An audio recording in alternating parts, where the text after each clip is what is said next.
Hello and welcome to the podcast of Rassilon from Decorative Celery. I am Hydria Blue Rose, and I'm joined, as always, by a man who, according to many sources, is growing facial hair like the Master. Oh, yes. Mr. Theta Sigma. Hello. Nice Christmas, Theta? Yeah, pretty good. Flew home to see the folks, so it was nice. I just stayed in my apartment on my own. Daw. Yeah. So we're going to be going through the Doctor Who Christmas special, which of course broadcast on December 25th, 2012. So, spoiler alert, this is going to contain spoilers of the plot, of characters, from both the Christmas special and the part 1 of the season. So if you haven't seen those yet, might be an idea to not listen to this. To be honest, this is probably going to contain spoilers for everything. So if you're still waiting to finish the end of An Unearthly Child, then keep on your toes, we might spoil that as well. Spoiler alert, the man called the Doctor is very important. Very much so. Yes, that Doctor character, he keeps appearing in all the episodes, and it's very annoying. So, let's go quickly to the start. Let's start at the beginning. Yes, the New intro. Oh, yes, I was going to point that out. I made a note for that today. Yeah, I like it. It's really nice. Yeah, unfortunately, it's nice to see the faces come back. I was as well. just going to say the face is probably... Except whenever I see it, I keep thinking it's Colin Baker. He does look very much like him in that. He's only on for a second, and the first few times I saw it, it's like, Colin Baker? Is this the weirdest twist at all? Is Oswin really Colin Baker in disguise? Oh, God. We're going to come She's on the to 12th incarnation. That's actually one of the theories I've got for later on. So don't worry about it, there's a lot. Yeah, She's no, the I Valeyard. like... Fun? She's the Valeyard. That's another theories I've got for later on. Stop spoiling things! All I do is This is spoil. going to be basically, what is Clara, the game? It's like, Oh, it's yes. like Cluedo, just working on Stephen Moffat time. Oh, God. Yeah, So it'll never get resolved. That's my rant for later on. No, I like it. I do wonder, the time vortex is a lot less linear now. Yeah, it seems to be. I wonder if that's like a joke by the production crew about Moffat's storytelling. Oh, I hope they're actually starting to go that meta with everything. Well, because That'd be it is great. something, especially during Russell T Davies's era, time travel was just a way to get you to that week's plot. Yeah, which it was like in some of the older episodes too, right? Like when the Doctor had the randomizer attached, and yeah, exactly. The TARDIS was served only as an explanation or why they're in a time period, so they could do their show. It really didn't matter that he time traveled. Yes, now with Moffat, it's getting really more into the time travel bits. Yeah, which is kind of nice if he did it properly and less annoyingly. I really like it. It's an interesting sort of retake of the film. It reminds me of when Paddy Kingsland was doing the theme. The Paddy Kingsland version, like when sort of around Megalos era. Oh, yeah. It sounds a lot more wild than the old one, a lot more out of control. Mm-hmm. Which I do love the Paddy Kingsland version. There is actually Doctor Who Music Volume 4, which has all of the radiophonic stuff on from Megalos, which is really good. Ooh, nice. Hard to find, but really, really good. It's like a really good album. Yeah, no, it's a good... Interesting also the new title screen thing, where you go for the TARDIS doors now. Yeah.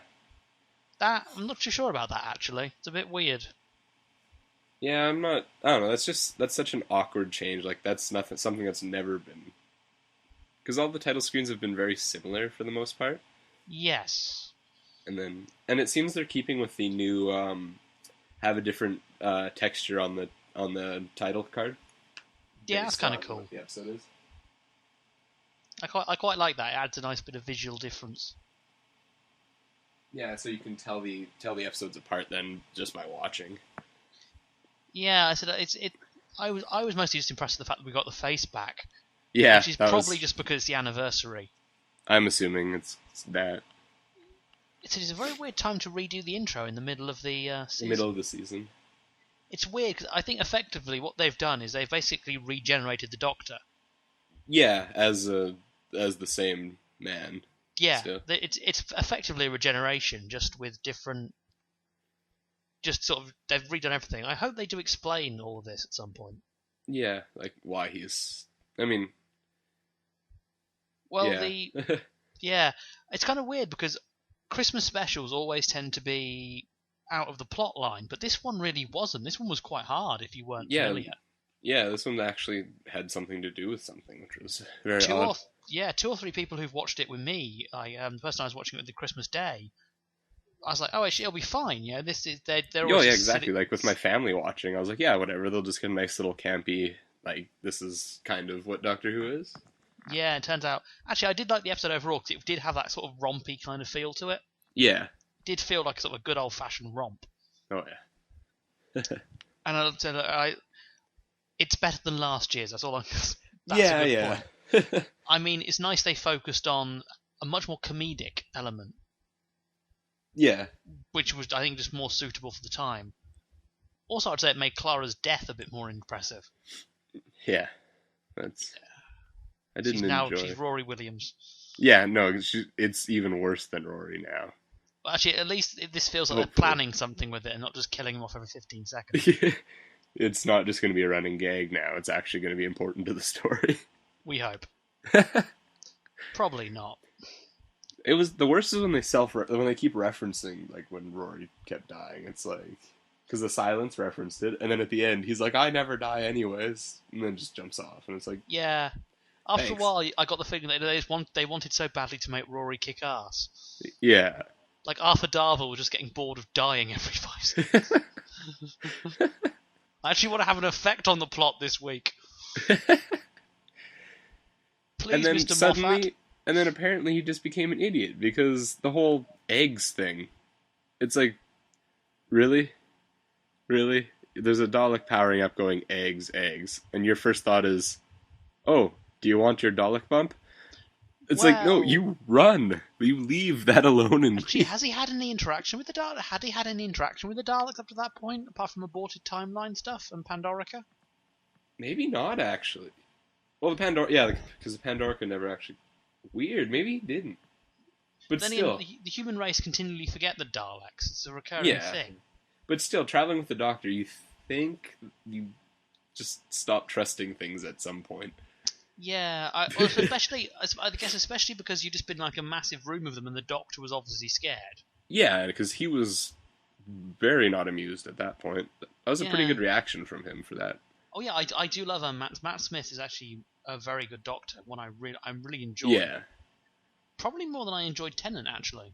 He's got more range. I think so. I guess it might also be because Smith reminds me a lot of Baker and Davidson. Yes. So I mean, I wouldn't say that Matt Smith is sort of quantifiably better than Tennant. I just think that he's more like the Doctors I grew up with and I watched lots as a kid. Yeah, and Tennant was just sad for most of it, or randomly happy. Yeah, I like Tennant though. I enjoyed him. He was a good Doctor, but I think Smith did really well in this episode. It was a very well acted episode. Oh yeah. Then again, you've got Ian McKellen and Richard E. Grant. Richard E. Grant. He always looks slightly confused. Or that he wants to be doing some cocaine.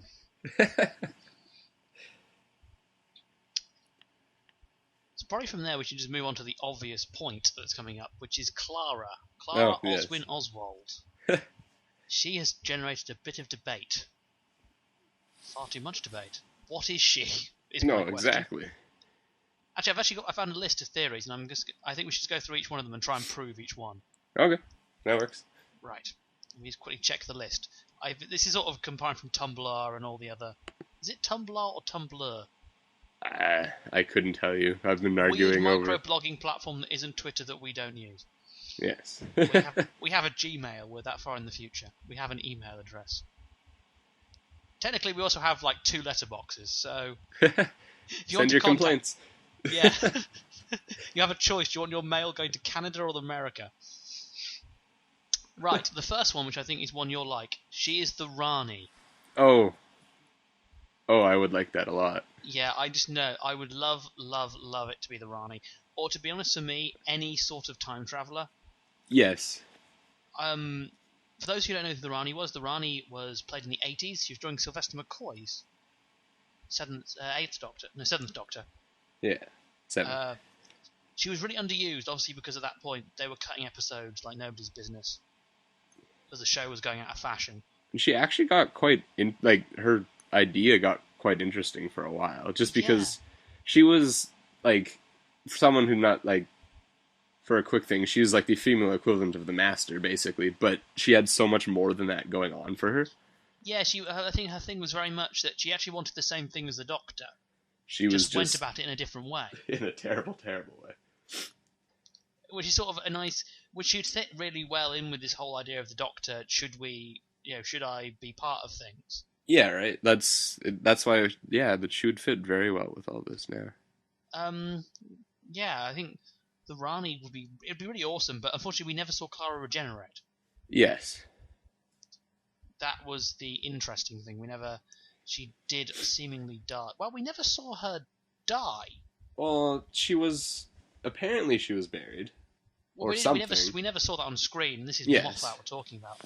And yes, and the Doctor left before anything like that could have happened, so he wouldn't know anyways. We know the Dalek one becomes a Dalek, unless that was some massive fake out. So we're assuming that would be the end of her timeline then, maybe. Or unless she can just die and keep coming back, then that could be any point in her timeline. Yeah, or there's like several of us splattered through time. Oh, that is true.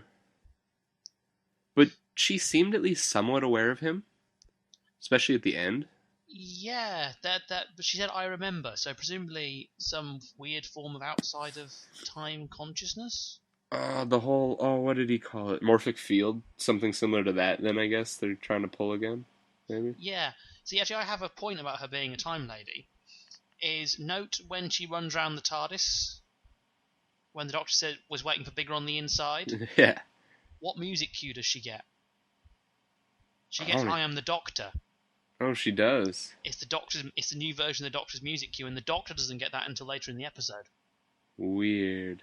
And it only comes on when she's out of the TARDIS. It cuts off again when she walks in. That's so... I didn't even notice that. Wow. If I was being cynical, I would say it's just because they want to have a new version of I Am the Doctor to fill out the soundtrack. Because there has been very few new musical cues this season. Yeah. Unlike the old series where every single thing had its own musical cue, they're becoming less frequent.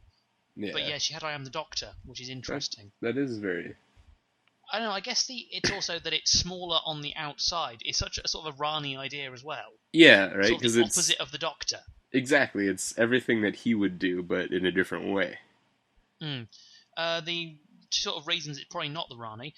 The article I was reading from Huffington Post says, outside of the fandom, no one really cares about her.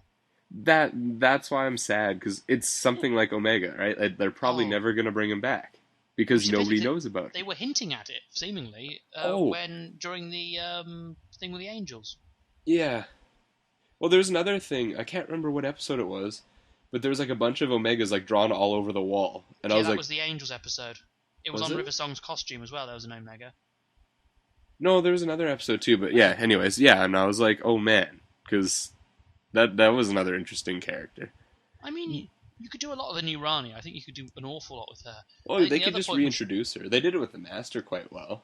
We should bring up is, of course, that Russell T Davies retired the Rani. He said he didn't want to use her ever again. Oh, yeah. And we know that Moffat does not like the Time Lords. He's already said that in interviews.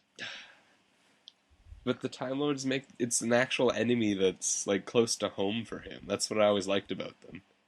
Yeah, I think in some ways this idea of having the Doctor being the last one is more moving. Mm-hmm. I think for Moffat it's also a sort of, if there's more than one time person, that's going to really screw up his continuities. I guess River did pretty bad for him. Yeah, River ruins everything. I have a long hatred of River, which is a pity because I loved the character when she started out. My thing with River is I think she just has too many plot threads attached to her. Yeah. Like, I loved it at the beginning when it was like, oh, we're going in opposite directions. That for me was really that was the textbook example of a simple plot. Yeah. That was just very moving. Yeah. And then it's like, oh, I'm also killing a man. Okay. I'm also their daughter. Oh, God. Yeah, right? They just... It's like, I swear River should have been like more than one character. Oh, yeah, that's what it feels like. It seems like she's just every extra. They couldn't afford to hire extras, so they just hired one actress and made her do everything. Put River everywhere. It's So it is kind of interesting because I have 2 points. These might be production flubs, but the souffles line. Oh. She wouldn't know how to make souffles if she lived in the Victorian era.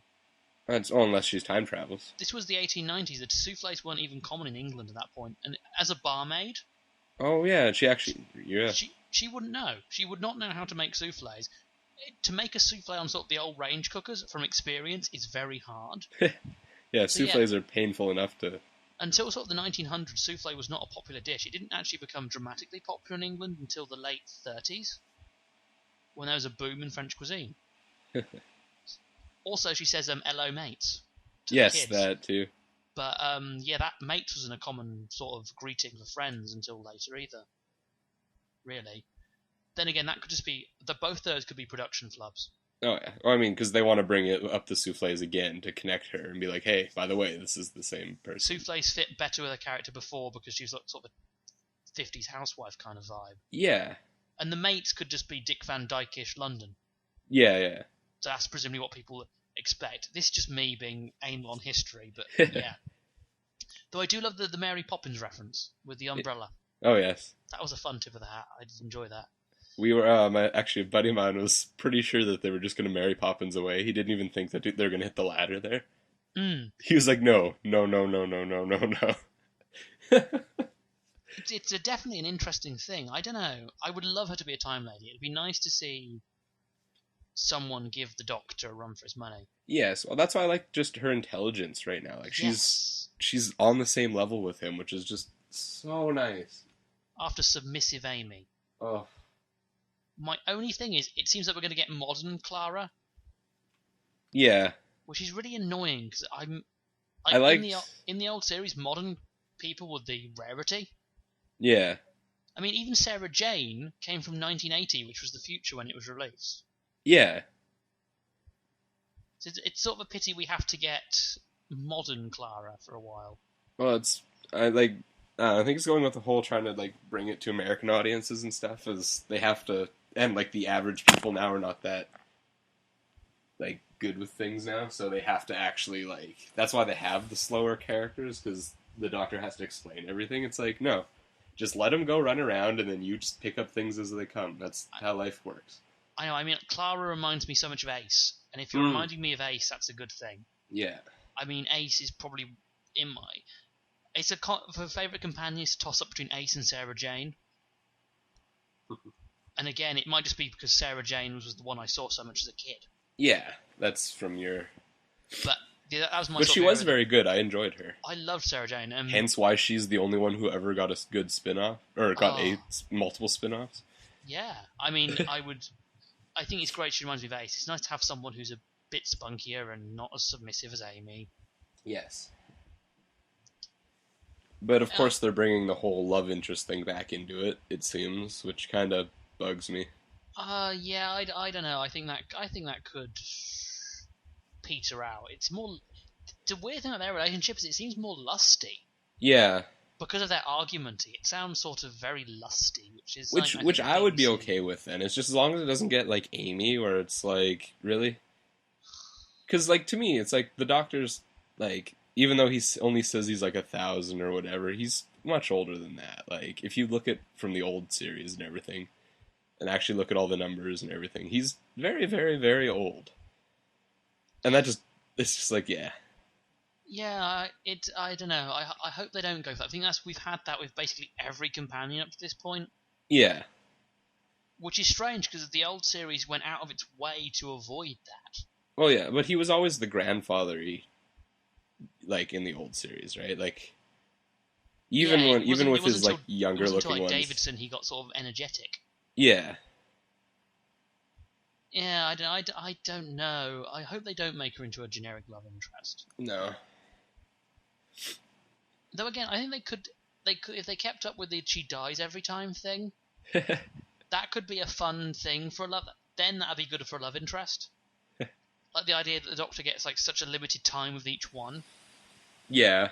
Then yeah, if you play it right, if it's like just especially if she has no memory of it and it's him trying to like keep a relationship going with somebody who doesn't or know him. I think then it would be kind of cool to have the love interest thing, but if she's just gonna be like modern Clara coming into the TARDIS, That'd kind of suck. Yeah, that would just be really annoying. So you just brought it up. The second theory is she is Susan. Oh, man. Susan, of course, I don't know, was the Doctor's granddaughter and companion back in the William Hartnell era.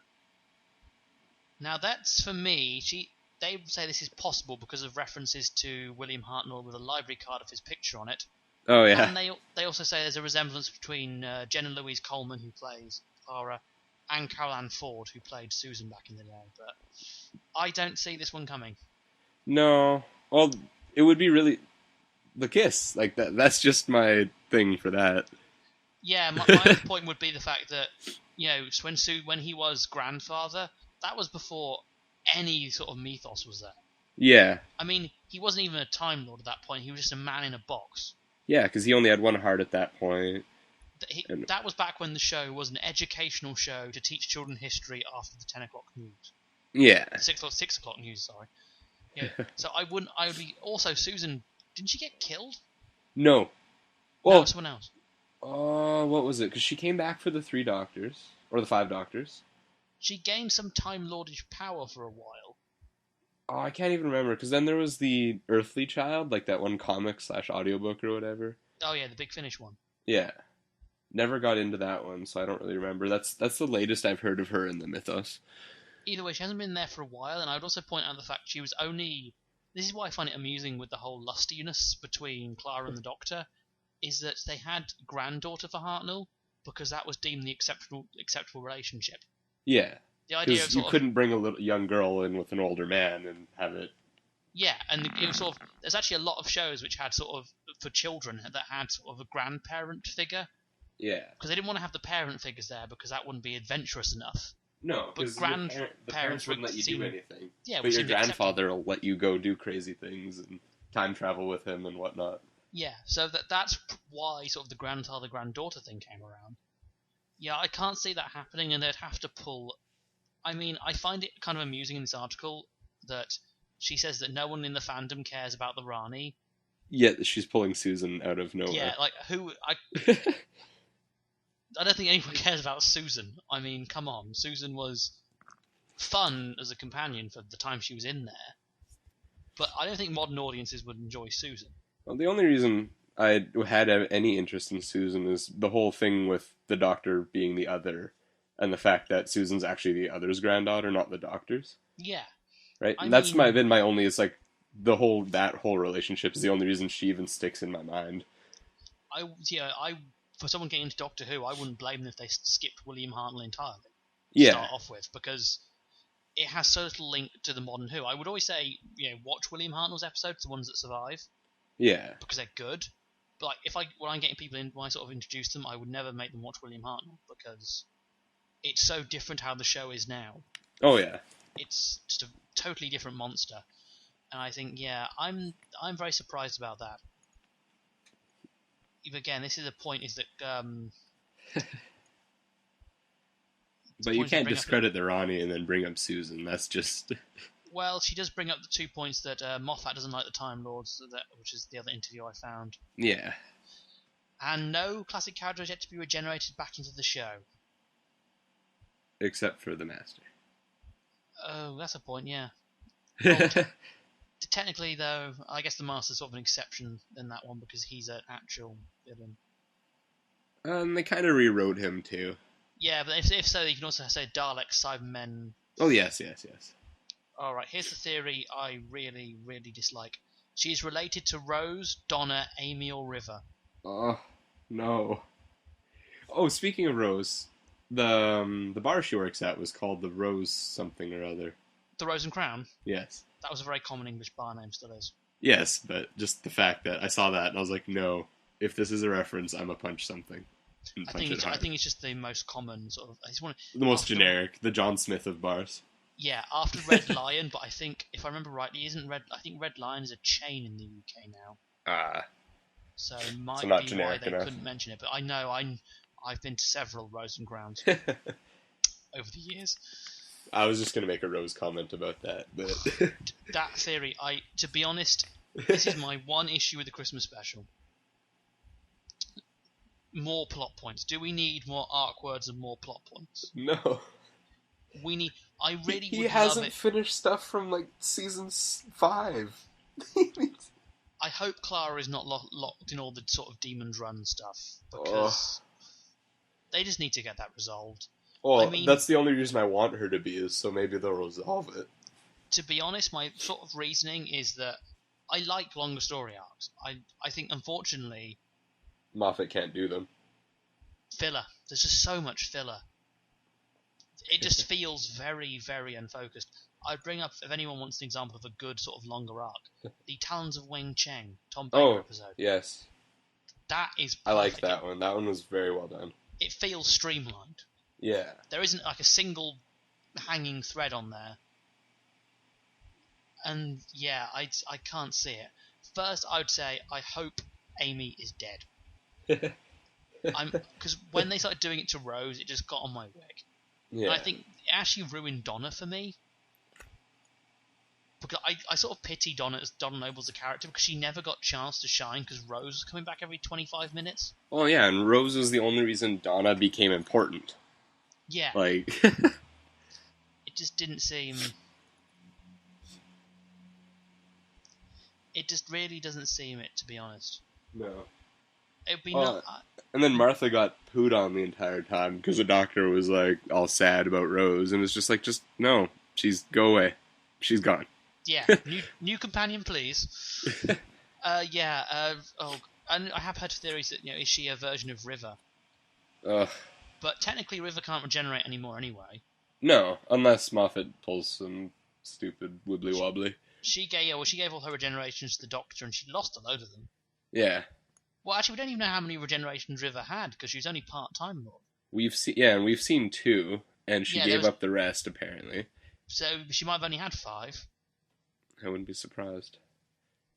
Yeah. Yet yet we've seen they can be granted again. Like if you look at old series, like the Master. Oh yeah, but who would grant River more? Right, and that's the thing. And how do you do that? Is that an energy-based thing, or is that just a law that they passed? And it's just like, well, isn't it for the Time Lord Council when they forced the second Doctor to regenerate? Yeah. Then it's because Time Lords could before regenerate more, but until Rassilon. But Rassilon created the Time Lords. Going by old stuff. I think, according to some part of the mythos, there was a rule part. They used to be able to regenerate more. But then they had to sort of this thing of, they couldn't after so long. Well, the thing is, like, it depends if you go by the new series, they became like that through exposure to the time vortex. But you go by some, like, Lung Barrow era, like the whole Cartmel master plan and everything, they were just, like, normal, and then they became sterile from the curse, and then Rassilon created the genetically modified Time Lords, who could regenerate, and came from the looms. And it's like, they've completely thrown away the Cartmel master plan, so I'm almost, like, not, like, trying not to think too much into it like that, but it just drives me. It's just, that's who I am. I lore and then get mad at not lore. Well, seeming that you can energy transfer it, we're not even sure if River's regenerations worked. Yeah. Because we said the Doctor lies. So it could have just been an energy infusion, not actual regeneration. Right? Much like how a Tennant put his energy into his hand to prevent regeneration. Yeah, exactly. Because the way they talked about that is he lost a regeneration because of that. Because that was a regeneration. But it wasn't. Because nobody pays attention to what they write. I don't know. To be honest, I want someone to finally wrap Demon's Run up. Yes, that is the big goal of this season, hopefully. The plot has just gone on for so long and has so much sort of hanging off it. Because what the hell is Madame K doing? Oh, Madame Kavarian? Yes, this long, endless, bitter war of doing absolutely nothing but fucking with River. I've got an odd feeling she's dead. Even though, because of course she did die in the Wedding of River Song, but that was an aborted timeline, so in theory... So she's still alive. I've got an odd feeling that won't count. Yeah. I've got a feeling it's like, it'll be because she was killed by the Silence or something like that. But what was this endless bitter war? Like, they mentioned it that episode. Like, this... And not since. And, like, what did he do to the silence that's making them so mad? Besides killing all of them because of them trying to kill him. Yeah, to be honest, Madame Corvarian is the worst villain ever. Yes. I mean, I love that. I've made this rant before, and I'm going to make it again in like the right context. Why the impossible astronaut? Like, if you can build, because River said the suit was controlling her. Yeah. Then why not just use the suit? In the suit. Why not just shoot the Doctor with the suit? Because she wanted to put something in there that would make him sad. But the Doctor couldn't see it. No, right? She only saw it when she opened the thing, after he knew it was her. So it's a pointless plan. It's like, why? Also, why just one of them? Why not like make a whole blooming army of them? She's worse than than the old master when he was just doing things just to fuck with the Doctor. Like, but then at least the Master had a sort of a reason. The fact he sort of was the Doctor effectively. He's like, I'm a Time Lord and evil. I want to take things over, and it's like, okay, at least you told us why. It's like you're not just building random armies of things. The Master admitted he was mad. Yes, very much. And even sort of the new Master, it makes sense in context. The sound of drums drove him that's why I like that they did that, because he is like literally like. Because the first time you see the Master, like, way back when, he was just kind of there. And it was like, I don't get you. And then as his character... Because he was supposed to be a one-off, right? Yeah. And then Roger Delgado died, like, before they could, like, end his character. So they're like, oh, hell. So then they regenerated the Master, and they're like, oh, look at that. He's a Time Lord, too. I don't know. We will probably come back to the question as sort of the episode plot points after these series. So tune in for future parts of this, because the question is a whole other thing. Oh, the God. Next theory is another. Again, okay, the Rani is too obscure. She's the Doctor's daughter. Ooh. E.g. Jenny from the Tennant episode. I was gonna say something about Jenny earlier, and then I didn't want to bring it up because I didn't want to. We were in the middle of, Susan and all that. But yes, Jenny I could see, but once again, it follows the same whole lusty thing going on. It's just like it's pulling like a single shot character out from nowhere. Yeah, but I mean, Half everybody's been whining to get Jenny back, but that's just because Jenny's attractive. Yeah, I don't know. I think. There was never much to say about Jenny. No. She was Captain Jack with a vagina. Basically. And there you go. Maybe Clara is Captain Jack. That's my personal opinion. Then there's like a whole list of minor characters who she could be. Sally Sparrow? How the fuck would she be Sally Sparrow? Lorna Bucket. I Goes to War. I did think about that for a bit when we were discussing it could be someone else, but not Sally Sparrow. That doesn't even make sense. Lorna Bucket I could see more. I don't know why. She would have a reason. She was there during the whole Demon's Run. That would connect her to that and everything. And we know that the and she died. Corvarian could appear in different points of time. That is true. So she would have the technology. Yeah, that... Oh, man. I mean, that one I can see as a lot, but Sally Sparrow? Yeah, what the... Like... No, like, that doesn't even... No. And to be honest, I'm going to be honest, that would ruin Blink for me, because the whole cool thing about that episode was the fact Sally Sparrow was so totally human. Yeah, and she never met... Yeah, then, she was a girl stuck in the a middle situation of she didn't understand. Random things pooping her. Like... Yeah. And then she found, like... Man. And then she managed to somehow bump into him years later and be like, hey, you might need this later. Like, she's one of the few people who confused the hell out of the Doctor by referencing something. Because he even stopped for a bit and was like, wait, what? The other one, Lily, the daughter in The Doctor, the Widow, and the Wardrobe. I hope not, because that was horrible episode, and I hope it's retconned to hell. Yes. That episode is my example of why it's just when things go bad. that episode was... I could go on for hours on like a whole master's thesis on why that episode was... Yeah, that one abysmal. wasn't very good. I disliked. I lie. The first half of the first quarter of that episode was good. I would pay for an episode which would have been just David Tennant running around the house with the kids, making up stupid toys. Oh man, that was fun. And then they just got to the point of, let's build a giant tree monster.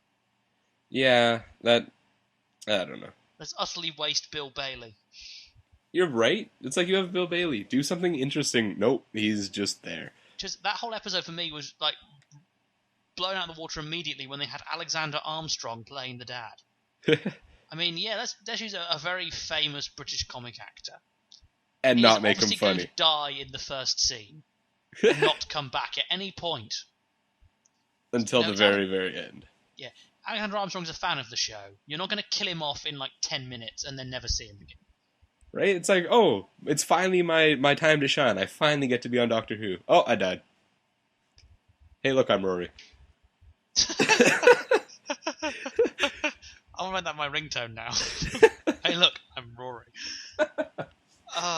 There's just so many theories of all sorts of bizarre characters she could be.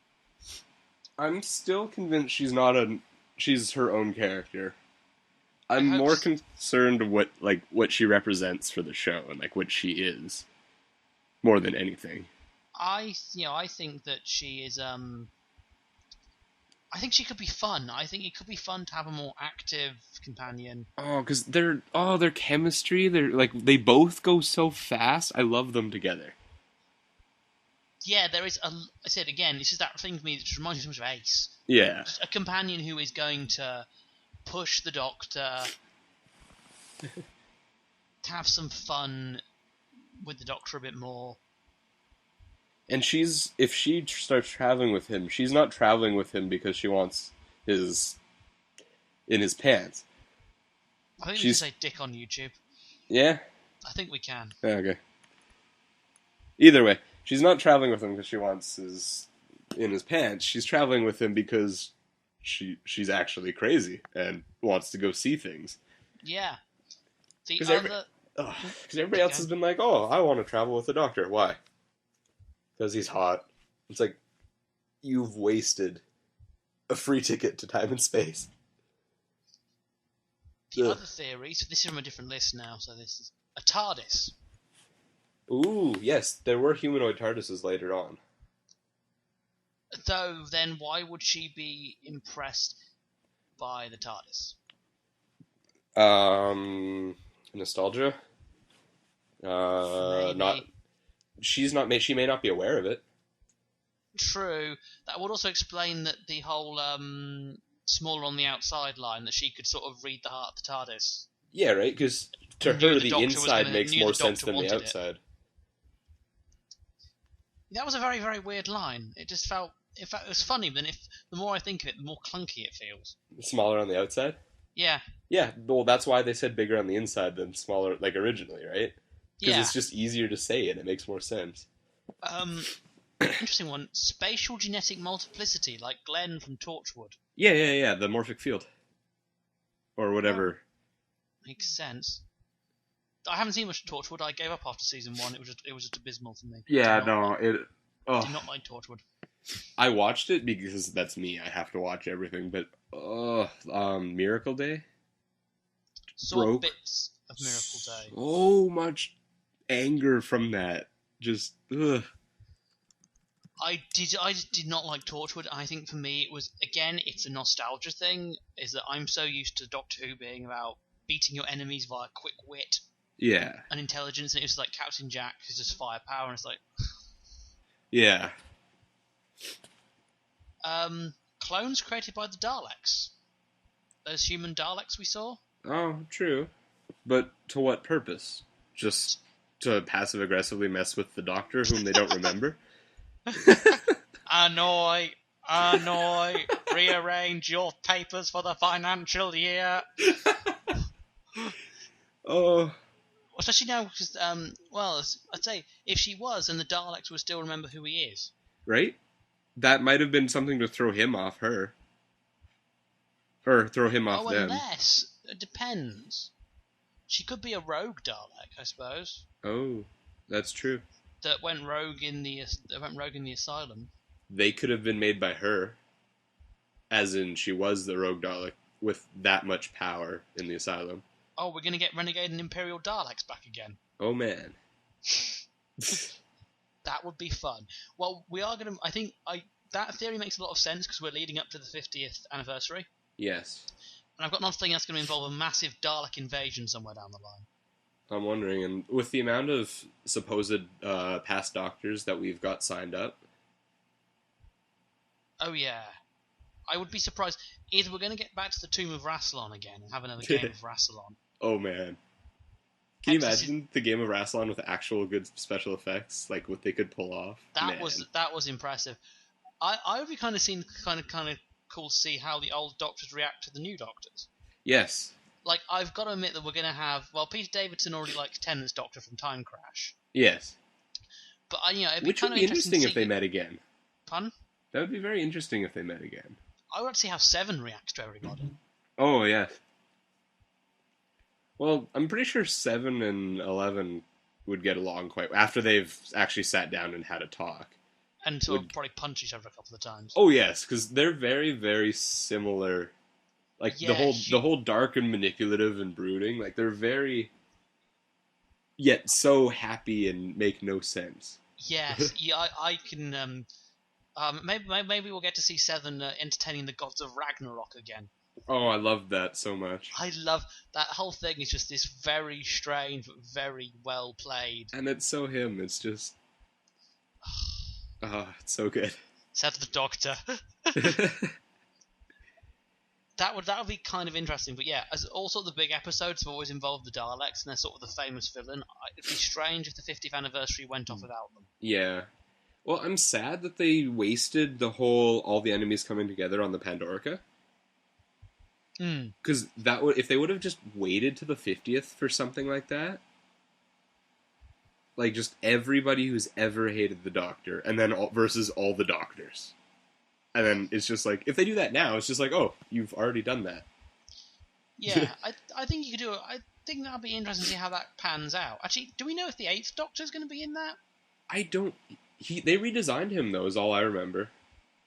Because for, like, the covers for the books and stuff, like, he's got shorter hair, he's got... Similar to Nine's, like, U-boat captain coat. Oh, yeah.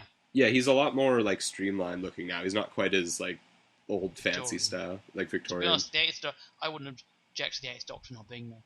Yeah. 9 isn't going to be there, is he? No, but that's him being That's him. Eccleston. That's Eccleston. It's strange. I hate to sort of insult actors because I know enough of them, but you never hear anything good about Eccleston. No. Ever. Like, you're usually tripping over with stories of other actors saying, oh, they were lovely to work with. Yeah, right? Never heard anything good about Eccleston, ever. Which sucks, because he was pretty good. I enjoyed him. He was my, like, when I first actually started watching the show. Like, I've seen episodes before. And then when I got into it, I started with Eccleston and then went back to the beginning. So he was my first, like, legitimate Doctor, and it was like, I enjoyed him. He had some interesting things. Yeah, it's a shame. It's a shame he isn't going to come back. Yeah. Maybe they can do what happened when Tom Baker refused to turn up for one of them. Use a wax model of him.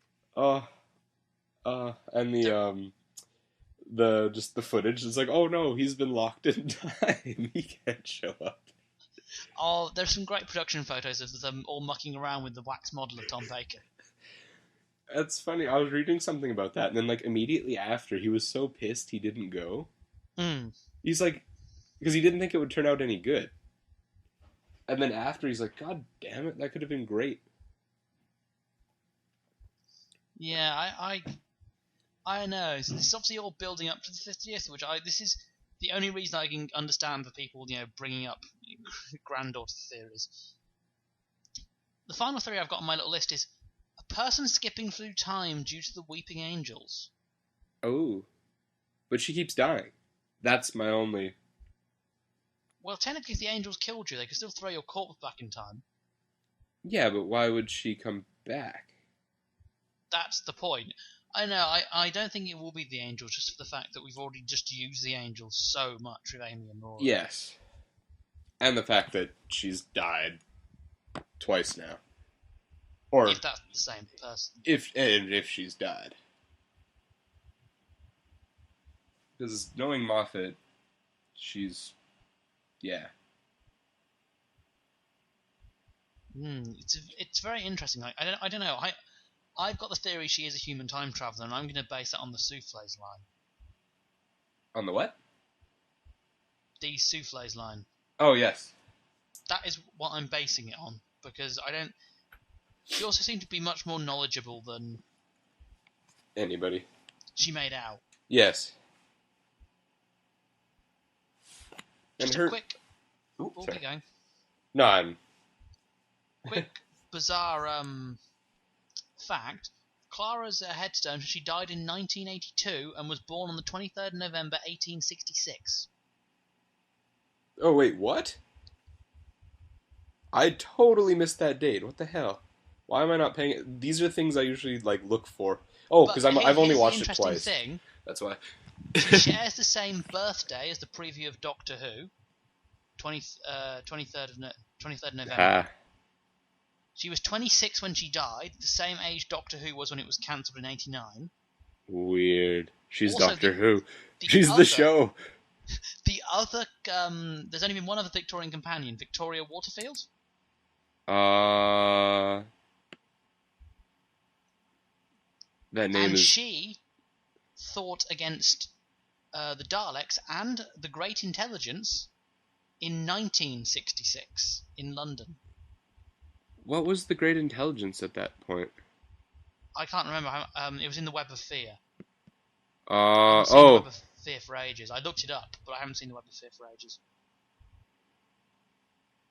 But that's exactly 100 years later. There was the other companion, and that year was referenced by the Doctor with the tin. So that might just be a big reference. Yeah. But the thing I found interesting, this is just a strange thing, she's listed as Clara in the credits. Rather than Oswin. Or not even Clara in Oswin Oswald. Weird. And her tombstone did say, "Remember me, we'll meet again." Yes. But then again, that was also a common inscription. Was it? Was in Christian churches in England. God damn. Because of course, remember Christian community, whenever rapture or the body... Right. I should know that. Obviously they picked that for a reason. Yeah. Well, yeah, I mean, it's one of those, It's one of those things where it's just like, it works, and we're funny. Yeah. Just because they can, and just to be dicks. They're like, oh, look, references. Yay for references.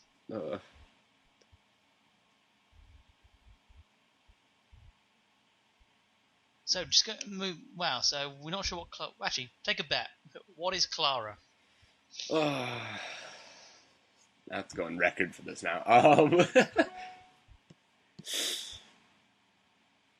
gonna say Time Lord. I'm gonna go for time traveler as well. Yeah, but you're going for human time traveler, or something not? Because I'm actually going directly like she's a Time Lord. Somehow. I don't think she's a Time Lord. I think she's something though. Yeah. She's definitely something. Oh, and that was when we first watched Asylum. We both said that she didn't seem right in the time period either. Yeah, her clothing was very 20s compared to her spaceship. But her house star was much more 50s housewife. Yes. Even when she's working with the kids, then she's much more 50s. Yes, that wasn't very Victorian sounding for everything she was doing with them. Then again, it could be a production flub. Yeah, that's the problem with Doctor Who. That's every time I have something, it's like the whole Rory's not being out of time that I was convinced for the longest time. And it's just they just screwed up his ID, but I was like, no, he's 20 years off. What did you guys do? I was so convinced. I'm a history student, so when I get these things they've used the wrong buttonhole, that must be a clue to something. Yeah. That buttonhole wasn't made for 10 more years. Oh no, the costume designer just was drunk that day and decided to use a different buttonhole. That's interesting things. Her story, she told the kid that she was born behind Big Ben. Man.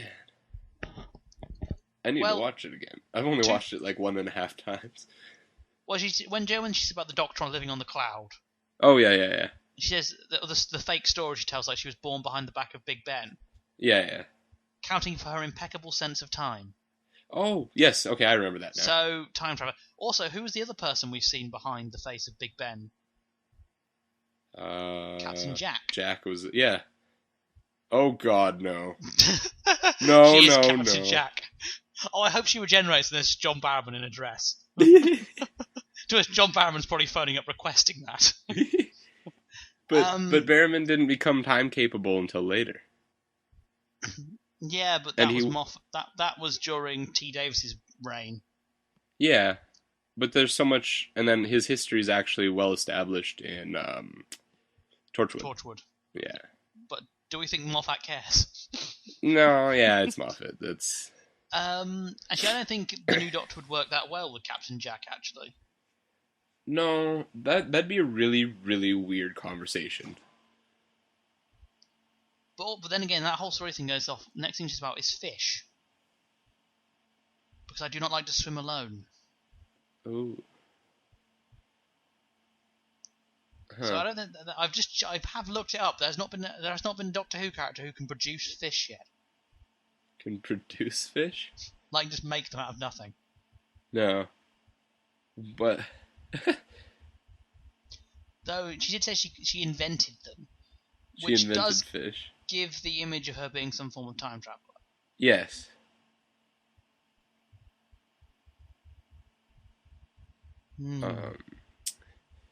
Yeah, no. Either way, obviously it's been proven time doesn't like her very much. Unless we listen to Madame Vestra at the end. Oh, true. Maybe time. But I find it interesting, actually. Again, it might be production flub, but the crying at the end. Yeah. Not all of the family are crying. Oh. Only she is crying, and you hear the children weeping. Yeah. The father and the maid isn't. Madame Vastra and her wife are not. Yes, but none of them were really emotionally connected to her, except for the children. And, well, the father, but the father just wanted in her bustle. But yeah, I just find it interesting that, in theory, it was her crying that did it. Yeah, crying was enough to destroy the consciousness an army of snowmen. Walked onto her as, basically as the second in command, other than Simeon. Because she was affecting the snowmen far more than anybody else was. The Doctor wasn't even affecting the snowmen properly. But the Doctor shielded, so I don't know. But I bring up a point that it was able to tell that the Doctor was not of this world. Yes. Did it attach to her? Because she's the strong... she was... Not of this world. Maybe, but it wouldn't... Because it can attach to him, because he's shielded. He always protects himself from stuff like that. Well, then again, it probably wouldn't have attached to the Doctor anyway, because until the Sherlock Holmesy moment, he wasn't being very Time Lorded. That's true. He only came into the whole plan the day before they'd planned to enact it. Yeah, that's true. So it wouldn't have had a chance to interact with the Doctor. But it's psychic. It would have been scanning him the whole time anyways. Not if he was sat on his cloud. That might have been what the cloud was all about. Because that was kind of pointless. When he climbed the ladder, I assumed the ladder just went straight at the TARDIS. Yeah, the spiral staircase. Yeah, which went the wrong direction halfway up. Yeah. that was an excuse for pretty visuals. Yes. And trying to make him... Because the last few Christmas specials have been very Christmas Story, right? Because you had the Christmas Carol, you had the whole... Lion, the Witch, and the Wardrobe. Yeah. And then this one kind of... I've been trying to think of what they could have been referencing, but I think they just gave up on it again. There was a lot of fun sort of Victorian literature references. Yes. Like the idea that Madame Vastra is the influence for Sherlock Holmes, and... Well, I kind of saw that, when she was in, 1800s, when they first introduced the character, I was like, that's probably how they got Sherlock Holmes. And yeah. I was like, oh, look. I think that there was Mary Poppins, there was something with a spiral staircase in the air, I'm trying to remember what it was now. There have been stories of there are a couple of sort of Victorian sci-fi stories that do have people living in the clouds. Though again, there are so many Victorian sci-fi stories. Yeah. It could just be me having read far too many of them. It was a very strangely themed episode. We should probably just move on to the episode in general. Yeah. It was odd in places. A lot of fun, I have to say. Yeah, but they were trying to push things that were... Yeah, why is the Doctor so down on Victorian values? I was waiting for a moment to bring that up properly without spoiling things. But yes, the whole Victorian values, it's like, what is that about? It was mentioned 3 times. But and it's very odd because... And not like they were brought up. They were like, hey, look, we're saying Victorian values. And then it was sort of insinuated with the father as well, because it wasn't his place to comfort his children. Yeah. Yeah, it was referenced other ways too. Like, it was a very values-heavy episode. Then I wondered, then thinking about it, could the father and children be a metaphor for the Doctor and Amy? Oh. The Doctor didn't look after Amy well enough? That could be. But I mean, still, the Victorian values thing, it does make you wonder if the Doctor hates Victorian values so much. Why did he live on a cloud above Victorian London? Other than, I guess, yeah, I was going to say, because he had the ones, like, and Strax and all them to hang out with. But he could have gone anywhere. He has people in literally every time period on every planet. If he wanted to have a sulk, then why didn't he go have a sulk somewhere on his own? Yeah, well, he can't be alone. That's the thing, is he's incapable of being alone.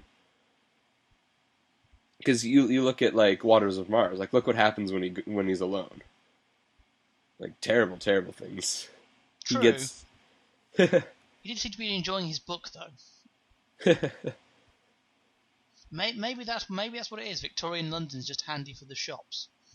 Yeah. Like the Doctor's favourite lending library is down there.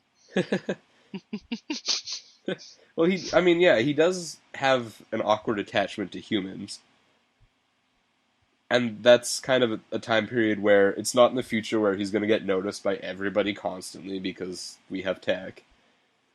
And it's not in the time period that's so early that he can't walk around and have a decent conversation with somebody. And he knows people in that time period. Probably. It just seemed a very weird thing to be pushing the anti-Victorian values thing. Yeah, that's what bothers me, is because he's always in that time period. He's, like, Victorian. He's been Victorian London at Christmas several times. Well, he's been in Victorian London a load of times, and that's probably because, quite simply, the BBC has a lot of Victorian London sets lying around. Yes. Oh, yes, exactly. But it does seem to be, like, a favored place of him, like, in character, too. Yet, he's pushing these values like they're not good. Yeah, it's a very strange system. I mean, it's kind of weird. It's something that stuck out to me like the first time seeing it as well. Mm-hmm. Yeah.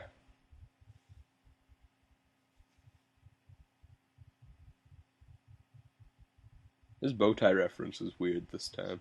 That was very, very, very strange. Because apparently, if he's wearing the bow tie, he's on duty and helping people. Which I guess would make sense with the Victorian values line. That, you wouldn't do your top button up unless you're informal. He did have it open, like his top button open the whole time, too. Until he did the bow tie and everything. Which is, it does make sense, because if you wouldn't do a top, like if you're like me, like right now, laying in my drawing room with my smoking jacket and my pipe, I don't have my cravat on because I'm not in formal conversation. Yeah, and that was a very, very weird thing. I did love the Mr. Punch moment though, when he pulls Mr. Punch out. Oh yeah. That was fun. I like that. I think it had this idea of the Doctor trying to be moody but just failing at it. Like he wants to be moody, but he just sees the puppet theatre, just can't resist being silly. Yeah, no, exactly. It's like the whole got my name all over it. Not really, but give me time and a crayon. Yeah. And And that's just him. And that's another reason why he reminds me so much of, like, Seven. Because it's like Yes. Seven's all dark and moody, but then he butchers every line he's supposed to say, and it's just like... And he just pulls can't- out musical spoons. Yeah, exactly, right? He's just the silliest fellow, but then you get things from him like the sniper speech. Oh, yes. Which we both agree is probably one of the best moments in Doctor Who, Oh, period. man. Just so good. Which reminds me, did you... I can't remember if I showed you, you showed me, or if you've seen it. The, one of the Comic-Cons, Yes, him doing the Pandorica speech. Oh, brilliant. It was just so well done. It was. It's really, really... I've watched that so many times now because I love it so much. I almost like it better with him doing it than with Smith doing it. Yeah, I love them. Have you seen the video of him doing it, not just like the audio? No. Oh, in the video, when he goes about no weapons worth a damn, Yeah. he pulls out an old sonic screwdriver and starts laughing. Like one of the old prop ones they obviously had for the convention. Yeah. Like he's just laughing at it. That's awesome. But it seems so much more 7 character when you think about it than 11. Yeah. It does make sense, and I can sort of also see the idea... And they were almost referencing the question at near the end of 7, because there was the whole, like, with the Silver Nemesis or whatever, I think that was the episode, where they're like, the Cybermen are like, oh, he's got a secret, and we can spill it, and it'll screw him over, and he's like, well, go on, tell them then, because it really won't affect me, blah, blah, blah, and they were talking about his secret, and Ace is all like, wait, what? And it's just like, and they're referencing this deep secret, and then they canceled the show. Mm. And it's like, I think the deep secret is the Doctor has been a girl all this time. Actually, we should go on to the question. The question was asked several times. Oh, yes. And they directly referenced it as something important again, too. Yeah, that's a very dangerous question. The Doctor's a... Yeah. After Clara says it while looking into the camera. Yes, right? As a, hello. And that became a thing for, like... Because it's like, I didn't even tell her my name. As in, the Doctor and Doctor Who is that important. Right? Yeah. Well, it implied there was other girls who aren't Clara. Yes. Because like, this is how it always starts. And I want to know who the other people it started with were. Well, all of his other companions, for one. For the most part. They just kind of meet him, and he's like, I'm the Doctor, and then does crazy, and then they're like, oh... Yeah. That is the best summary of Doctor Who I've ever heard. Yeah, it's a very... They asked, even the Doctor used it as well, with through Mr. Punch. Yeah. Doctor Who! You know, exactly, right? Like, and then, yeah. So the question has been asked now. I think that probably... That or Moffat suddenly like woke up on the keyboard in the middle of the night and remembered that plot point. Or like the tombola drum of unresolved plots on his desk, he pulled Doctor Who out of this one. Oh, man. Or this is completely just throwing us off and Doctor Who isn't the question. To be honest, for me, I had this conversation with someone and it was like, well, they can't reveal the Doctor's name. No. They could. They have. It'd be something stupid in Galfreyan anyway. Yeah, it's super, super long. It's like Christoph or something or other. I've read it. I'm pretty sure it's in Lungbarrow, actually. Then there's sort of the thing of, it could just be another nickname, like the Oncoming Storm, or the Bringer of Darkness. Right. Or, my sort of theory on it is, the silence will fall when the question is asked. Okay, just the phrasing of that does not mean the question has to have an answer. No, it's somebody asks it and then they fall. And my theory is... And it's silence must fall when the question is asked. When people say Doctor Who, it's because they've forgotten who the Doctor is. Or they don't know. Yeah. So the Daleks don't know who the Doctor is anymore. No. Which I think that probably means the Daleks will become more aggressive. Yes, because they have no natural predator anymore. Yeah, the Daleks now have nothing to fear. What's been keeping the Daleks in check the last couple of years is the fact that they know that they have to fight the Doctor at some point. Yeah, and they know that he's pretty much immune to anything they can do to him. Thus, we've seen, that's a thing with the Daleks in general, the Dalek invasion of Earth, Remembrance of the Daleks, They were big, full frontal invasions. Yeah, like they actually invaded the planet. The last time we saw them try something like that, it would have been Ghost Shift, where they disguise as ghosts. Yeah, no, when they stole the Earth, but that wasn't because they fully invaded and embedded themselves during the stolen Earth. Oh yeah, that would have been it as well. That was actually that was their biggest push ever because they were actually like almost destroying the reality.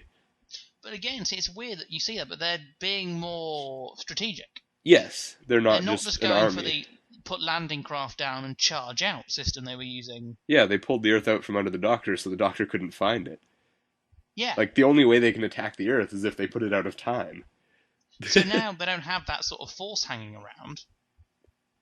They can literally just do what they want. I mean, so then sort of, if people don't know who the Doctor is, they don't have sort of...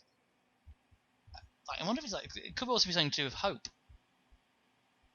God, now I'm thinking... This just reminded me of 299 Hero Battle, the Super Sentai anniversary movie. Where the whole point of that at the end was the Sentai were all powered up by the toys children had. Because it was sort of... What they represented was the hope of children for a better tomorrow. And that would apply for this sort of Doctor Who thing for the anniversary. As long as they don't pull like the Jesus Doctor with the whole global field and everything with the Archangel network. True, but I think, to be honest, that they could do a lot with the idea that, you know, if there is no Doctor, there is no hope. Yeah. And sort of that means there'll be no one to keep all these aliens in check. Which is also... They referenced that in Torchwood at one point. Is the like... that was the whole part of Was it Miracle? No, it was Children of the Earth. Gwen had the whole opening speech one time talking about how, like, when the Doctor isn't always there to save us, blah, blah, blah. And sometimes he must just look at us and turn away in shame. Because it's, like, what they were doing, right? Like, the whole selling the children to aliens to use for drugs. Which was a terrible, terrible plot. It was. That whole thing was generally terrible. Torchwood. Yes. But yeah, so the question has been asked. So at some point we're going to have to meet the Silence, the whole religious order. Yes. I hope we get to see a Dalek. I hope we get to see a Dalek in like priest robes and a hat. Oh man. I'll be disappointed if the order does not have a Dalek giving communion. Oh, hasn't you noticed that the Daleks have gone through every form of government now? Yeah, almost? they've now got like this weird sort of parliament going on. How do you have a Dalek parliament? They vote one in. Like how do you have a Dalek election? They all look the same. Well, how do you know which one you're voting for? Well, because they don't have names. Only the Cult of Skaro ever got names. Yellow Dalek 1, Yellow Dalek 2. Do they have like parties? Is there like a conservative? Is there like sort of a Democrat and Republican Dalek? Universal healthcare for all Daleks. Because when you look at it, the only one who's ever really been leader has been Davros, or something Davros created that's bigger than the other Daleks.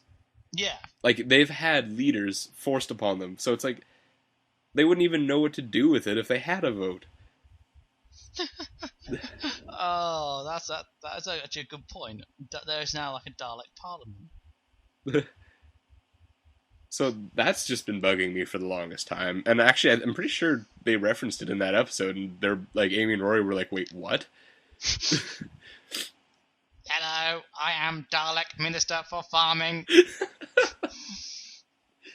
Agriculture. That's because it's like you have this whole parliamentary system now. Like, to do what? They're all going to vote the same. Maybe it's like a whole satire on the concept of democracy. Oh, maybe. Wake up, sheeple. Yeah, no, someone should probably start dealing with the whole question very soon.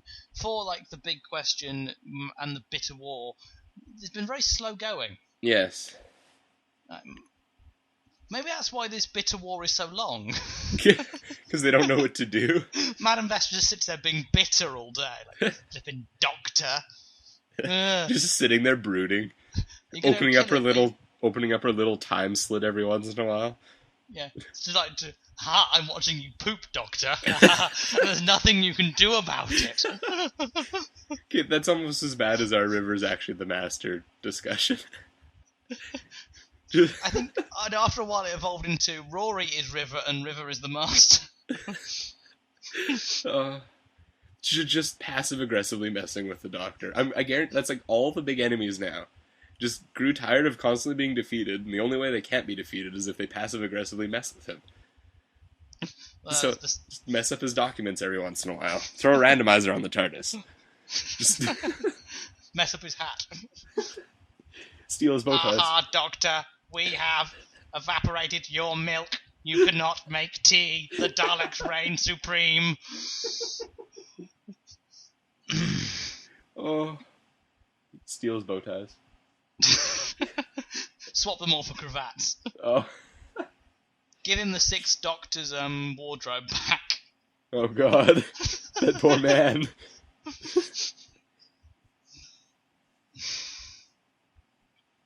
Shorten his scarf. Like slowly unravel it when he's not looking. Other random points. The tin that he gave with the subway map on. I mentioned it earlier. Yeah. Why did Madame Vestra bring it up as a... I thought it was a kind of a funny sort of Dr. Rambly joke at first. Yeah, like that he's just trying to throw them off being like, oh, the subway system, blah, blah, blah, blah, blah. Never liked a train. And then apparently that's a strategic point. Like she brought it up like it's like it was bad that he brought it up, or it was some weird, like... How does Madame Vestra even know of the subway system? Well, she has time traveled.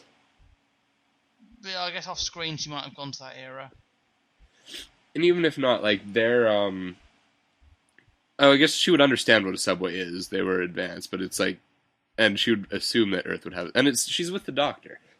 I'm pretty sure he's probably told her infinite stories of pointlessness. It just seems strange that she would be the one to comment on that and not on Strax. Yeah.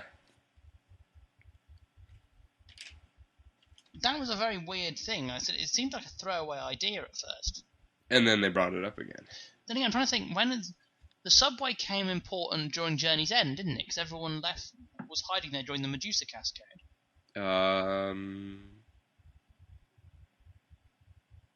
Were they? Yeah. Huh. I'm sorry, I'm really blanking on this now. That's bad. It's even in the Chameleon Circuit song. Through the subway system, everybody had a chat. I thought that was a Subwave, because that was a Subwave network. Oh, well, Subway Underground.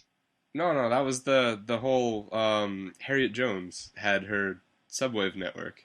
Oh, the Subway. I think they were in this. I think they were in the Underground as well, though.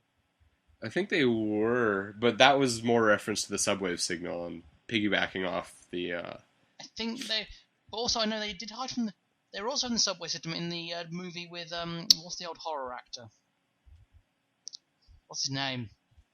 Was in Edward Scissorhands. I can never remember his name. He's the inventor. Couldn't tell you. I'm terrible with names.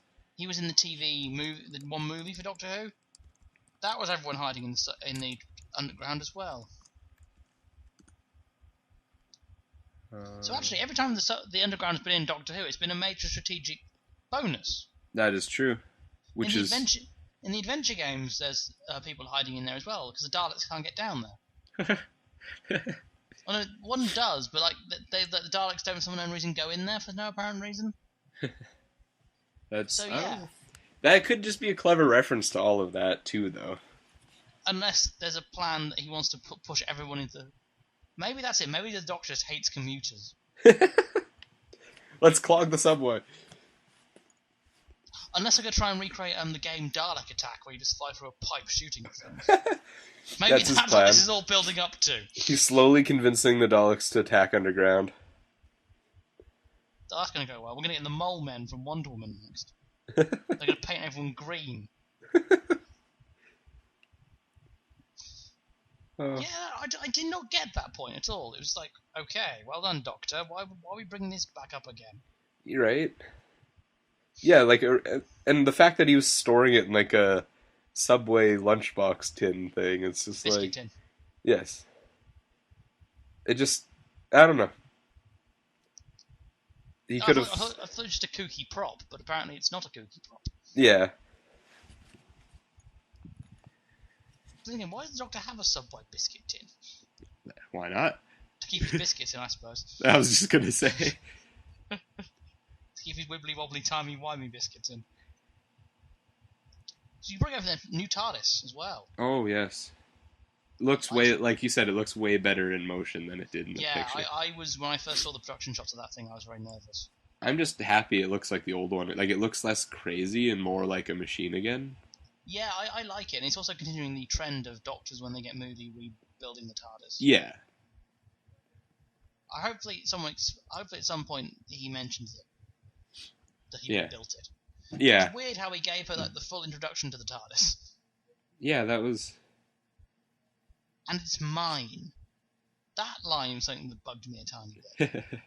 Because the Doctor doesn't very regularly refer to the TARDIS as his. No, because it's always been her. Like, they've always been friends traveling for years, right? Yeah, like... and especially even now, especially after Idris. Yeah. Oh, yeah, especially after Idris. They've actually had conversation. You'd expect it, to not be, and it's mine. But I don't know. To steal it. Depends how long he's been there, because, like, with the whole, like, aging of the exterior of the TARDIS suddenly... Yeah, that's something else I was going to bring up. Yeah, the outside the TARDIS is bizarrely rusty. So, one would assume that he's been there for a while. But how long? The TARDIS go through more and never rust. Yeah, but it's never been inactive for any sort of period of time. It could have been... It couldn't have been there for long, because presumably he would have arrived at a point where Madame Vastra already was. Exactly. So he couldn't have... He probably... The most I could see him being there is maybe... Years. 30, 40 years. But even then, like, because he was hanging out... He had Strax there and her wife, so I don't... Jenny. Yeah. Is it Jenny? Is it? Yeah. I think it's Jenny. But yeah, so I'm assuming it's been, all three of them have been together, so at most I'd place it like 10 years, maybe. Yeah, it's weird, the outside project, and they gave you a lot of lingering time on it as well. Yeah. Unless, could that be a thing for the 50th anniversary, maybe? We're going to see more than one TARDIS? Ooh. Exterior? And that's just... a way of identifying them? So you can say this is the oldest TARDIS because it's the rusty one. It's getting on in years, as it's been ancient since he stole it. Yeah, and then here's the other sort of cleaner TARDIS, which is one of the other Doctors have brought through. Yeah. Yeah, that was just really weird, because there's actually big patches of rust on the thing. Yeah. Which is weird, because you'd think even with the broken chameleon circuit... Because it's not... That's the thing, though, is it broken? Because it's... He's referenced it with it not being broken, and the TARDIS just likes doing that to be a dick. But still, whenever else has touched it, it's been wooden. Yeah. Like a police box. And wood does not rust. No, but that's the thing, is the rust is yellow. Like, it's not a proper color. It's very, very, very, very odd. Because it almost feels like a mold, then, like, the way it looks. Because it looks old and chopped up. Like, it looks like something kept hitting at it for a while. Like, the wood looks ancient now. See, that'd be kind of funny if you see, like, an image of the Doctor trying to rebuild the TARDIS and just keeps missing. Like, keeps slipping or something and hitting. Yeah, it's not really rust. I'm just kind of slowly going through that scene, and it's just old wood. Like, the paint's peeling off, the corners are chipped, like, it looks like someone's old furniture. Yeah, it's just a very strange time for them to suddenly start rusting the TARDIS. Yeah, but this is the longest period that the TARDIS has ever sat with the Doctor, as far as we can tell. Yeah, it's a very, Like, it almost seems like it's sad because it's not going anywhere, right? Like, it's the only way it can show, because if the chameleon circuit is still working like he said, then the TARDIS can show emotion then through the exterior and just be sitting there all sad and rusty because the Doctor's moping. Maybe so. It's very, very. I love the new look. Also, we're having this conversation, but isn't this the first TARDIS to have second control panel around the outside? Yes. No, wait. No, didn't the movie, the whatchamacallit, the steampunk TARDIS. Yeah, that had a living room in the main room. Yeah. Okay, yeah, that one's kind of. I like that one though. That was a really neat interior. That one was really pretty. I like that one. And it's a pity you never got to see it because it was always so dark on the inside. Yeah, but it really fit Seven, like getting old and like because what he was doing was kind of what Smith is doing now, and was just he was just hanging out and not really doing it. Like he was just having tea in the TARDIS, and then they're like, "Hey, you should go transport the Master somewhere." And he's like, "Oh, I guess." Yeah, that plan can't indeed go wrong at all. Yeah, no, I like the new TARDIS. It's an interesting thing. The thing I find very, very interesting is the Galfreyan all over it. Oh, yes.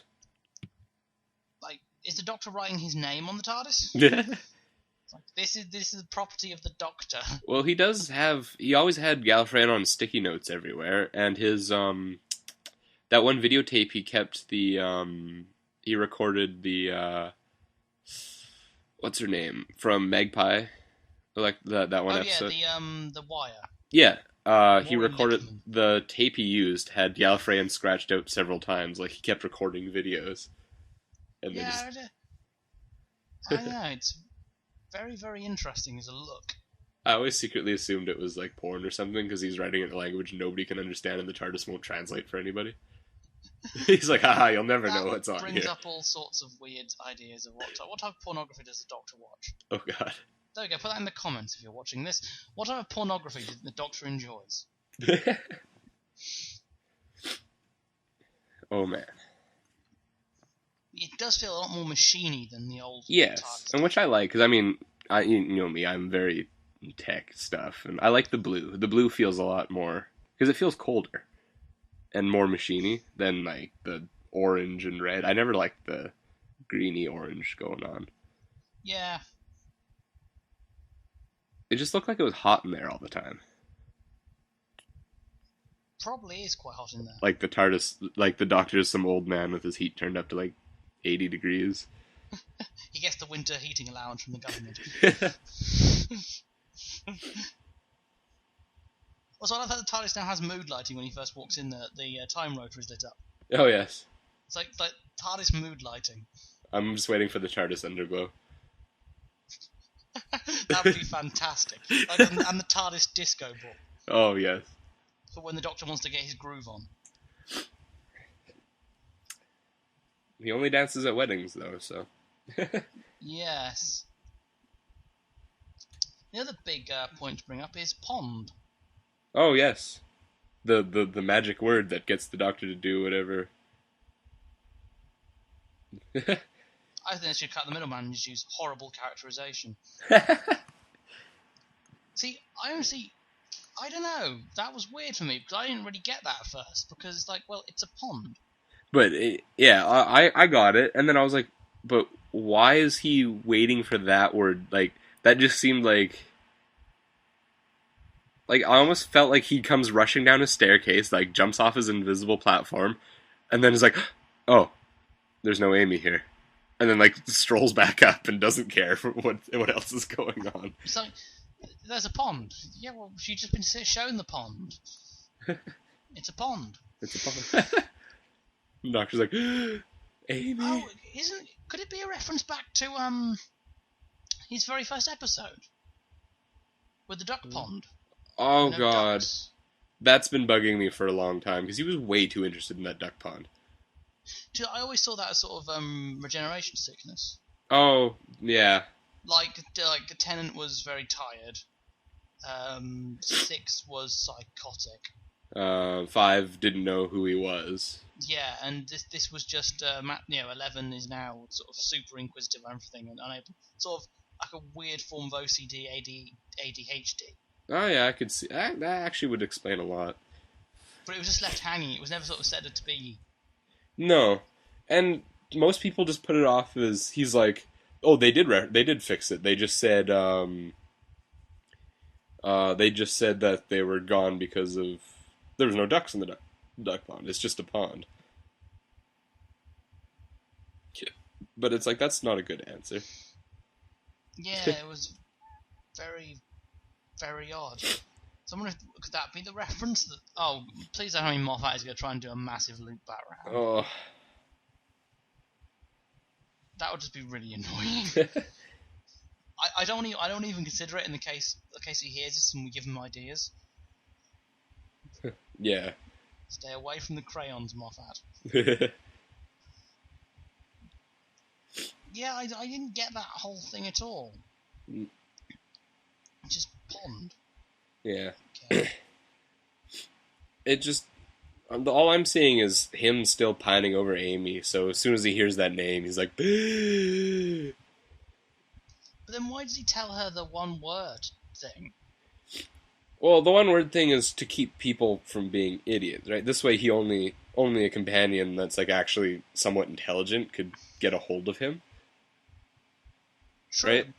Because from how he says it when he gives her the key, it seems like he already knows her. Well, yeah, because he recognized her voice. He never knew what she looked like. And because the way she acted, he's like, I love you. You're awesome. And I know. Yeah. I wonder if we are going to get some sort of time thing going on here, because something like the umbrella as well. Yeah.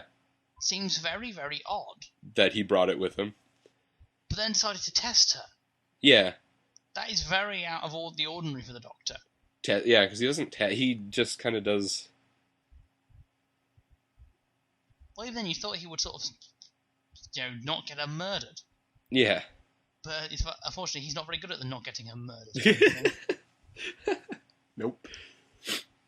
Doctor in general is not very good at keeping people alive. No. But, yeah, we can forgive him, because he's awesome.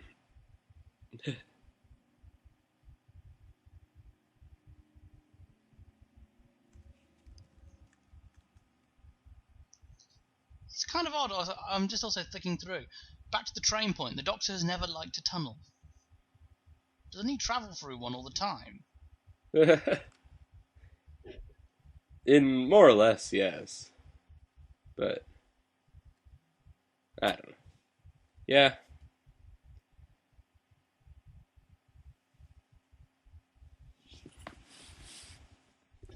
It's a very... This episode needs, some resolution stuff going on. Oh, very much so. That's why I'm excited for the rest of the season. Also, the business card at the end, when they're looking at the gravestone. The card. The Great Intelligence Institute. Yeah. That's strangely hanging. And it bothered me that they showed that logo, because at the beginning, before they explained it, they're just like... oh, this big logo, and you're looking at it, and you're like, this logo means nothing to me. Yeah, it was really, really well done. And then it's just I've had to mention it after, he's dead. Yeah. Unless the intelligence... That's another thing.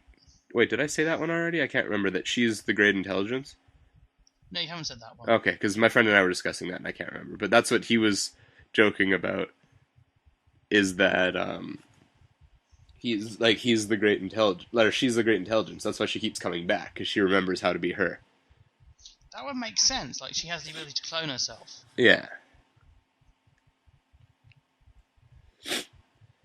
And then there is somewhat of a hive mind, but whatever's actually running the body isn't that connected to it. That would make a lot of sense, and it would explain why they showed the business card at the end. Right? Because somehow she's involved with that. And then that's it, finally. Because it was only evil because Simeon was so messed up. Yeah. But if it latches onto her, right? Like, if Clara there was the first. And she got and she controlled it, right? She melted everything. And she got covered in pieces of the ice lady. Yeah, right? And then she showed the ability to control it, better than anything.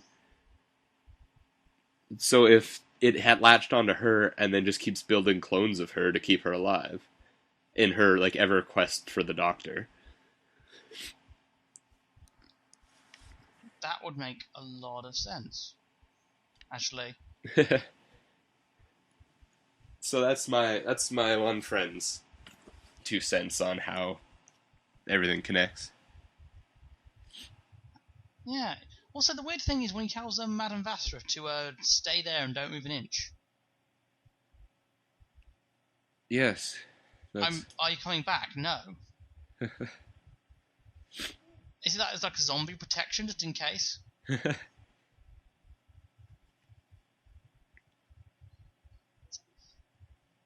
would make sense to why we've got we do know the intelligence is now disembodied. Yeah. Which is good.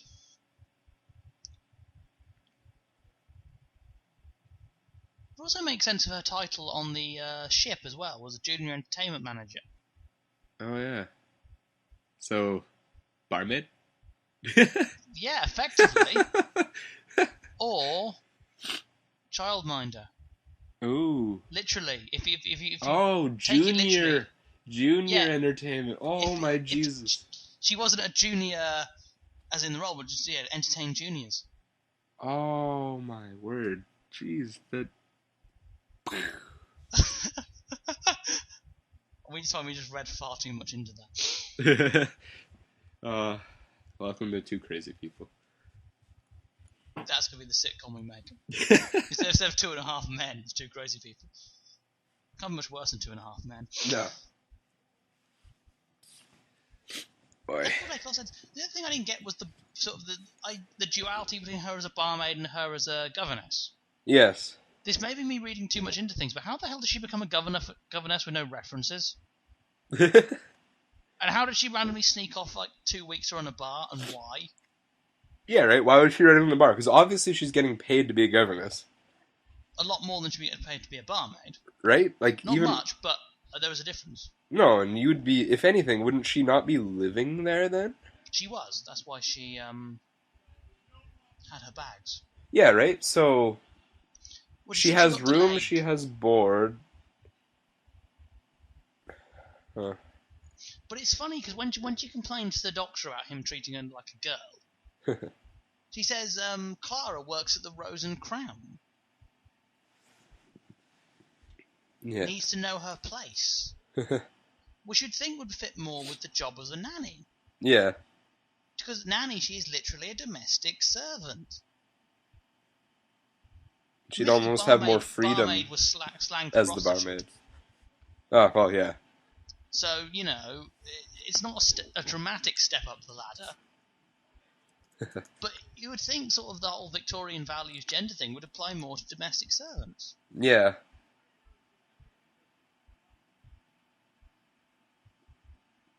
Yeah, it's all very... I don't know, that was a odd moment for me. Because, why was she working at the moment? But that would fit the time traveller theory, of course. Yeah. That she knew she had to be there to bump into the doctor. So because it seemed like she used to work there, and then she didn't because she's a governess, and then she was filling in for somebody who was sick. Because she said, oh, she'll be back now, right? So you won't need me. Yeah, it's like, and then, went back to being governess, and no one noticed. Yeah. No one cared that the governess had suddenly vanished for 3 weeks. After the last one died in the pond, and the pond is still frozen over. Yeah. Well, on the thing of her having no references, Captain What's-His-Face clearly wanted her, so... That might he totally just said, oh, I like you because you're hot. I mean, young. I mean... And then, kicks her out, and it's like, well... I also bring up one of my favourite little moments of the whole episode is when they go into the protectable room. The Strax points out, oh, yes. And the doctor is talking, and he gives the dad a drink. Oh yeah. Just the face. The actor who's playing the dad played that scene so well. I only noticed it when I watched it again. But it's just his face when he's just given this drink. It's like, what's this man doing? What is this man doing here? Oh, Hogan's Heroes. Also, what is Madame Vastra drinking that isn't red wine? Blood. Well, she said there are 2 drinks on this planet that resemble red wine. Blood? This is not red wine. Where would she be getting blood from? Dead people? She eats people. She ate Jack the Ripper. I'm pretty sure she can get blood. Then what's the other drink that resembles red wine? Blood. Red wine and blood. There's 2 of them, though. Yes, red wine and blood are the 2 drinks that resemble red wine cannot resemble red wine. Yes, it can. You can't recursive on your red wine. That's just silly. I'm pretty sure they just messed up the wording of that, and that's what they meant. I was like, there are 2 drinks that are like red wine, one of which is red wine. Red wine is the most red wineish drink available to me. Red wine does not look anything like red wine. This is blue red wine. Just in case you're confused. Oh, I thought I thought the person who said that would be to reassure her that I'm not drinking blood. Yeah, no, I'm not going to reassure you. No, I'm going to make it sound worse. So just in case you were thinking of red wine, it's totally not red wine. As if Stax hasn't already threatened to murder you at least once. It's like, man, when they were introducing themselves to the maid as she's screaming around, that was just perfect. Yes. I do love Madame Vesper. She's one of my favourite New Who characters. Oh, and her and Jenny's, like, just their interactions are just so good. Like, they have a great chemistry too. Yes, and that's why I love them. I have joked it's bad when you have to rely on Doctor Who to be the progressive show. Yeah.